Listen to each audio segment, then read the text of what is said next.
Hello everyone. Last 1 வீக்காக என்னோடய WhatsApp business work ஆகலைன்னு சொல்லிட்டு ஸ்டோரி போட்டிருந்தேன். அதை பார்த்துட்டு நிறைய பேர் இன்ஸ்டாகிராமில் உங்கள் ஆர்டர்ஸ் ப்ளேஸ் பண்ணியிருந்தீங்க. அந்த ஆர்டர்ஸ் எல்லாம் தான் இப்போ கம்ப்ளீட் பண்ணிகிட்டு இருக்கோம். வாட்ஸ்அப் இப்போ ரெக்கவர் ஆயிருச்சு. ஸோ இனிமேல் நீங்கள் வாட்ஸ்அப்பில் உங்கள் ஆர்டர்ஸை ப்ளேஸ் பண்ணிக்கலாம். ஆல்ரெடி வாட்ஸ்அப்பில் என்கொயரி அண்ட் ஆர்டர் பண்ணியிருந்தவங்களுக்கு ஒவ்வொன்றா நாங்கள் ரிப்ளை பண்ணிகிட்டு இருக்கோம்.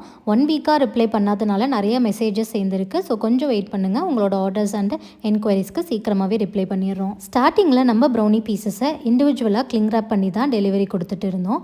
பட் சாப்பிட்ற பொருளை டைட்டாக கிளிங் ரேப் பண்ணுறது எனக்கு அவ்வளோ சேஃபாக தெரியல. கிளிங் ரேப் பண்ணுறதே ஸ்டாப் பண்ணிவிட்டு ஒரு பெரிய பிவிசி பாக்ஸில் தான் எல்லா பீசஸும் வச்சு டெலிவரி கொடுத்துட்டு இருந்தோம். நம்மளோட ப்ரௌனி ஃபஜ்ஜியாக இருக்கிறதுனால ஒவ்வொரு பீசஸும் ஸ்டிக் ஆகிக்குது. இண்டிவிஜுவலாக ஒவ்வொரு பீஸும் எடுத்து சாப்பிட முடியல. அண்ட் பீசஸ்லாம் கொஞ்சம் உடஞ்சோ போயிருதுன்னு கஸ்டமர்ஸ் ஃபீல் பண்ணாங்க. அதனால தான் இந்த மாதிரி இண்டிவிஜுவல் பாக்ஸஸில் பேக் பண்ணிவிட்டு அதை ஒரு கார்ட்போர்ட் பாக்ஸில் போட்டு அவங்களுக்கு டெலிவரி பண்ண போகிறோம். இது கொரியர் ஆர்டர்ஸ்க்கு மட்டும்தான் இந்த மாதிரி பண்ண போகிறோம். உங்களோட ப்ரௌனிஸ் ஆர்டர் பண்ணுறதுக்கு மேலே ஸ்க்ரீனில் இருக்க நம்பர்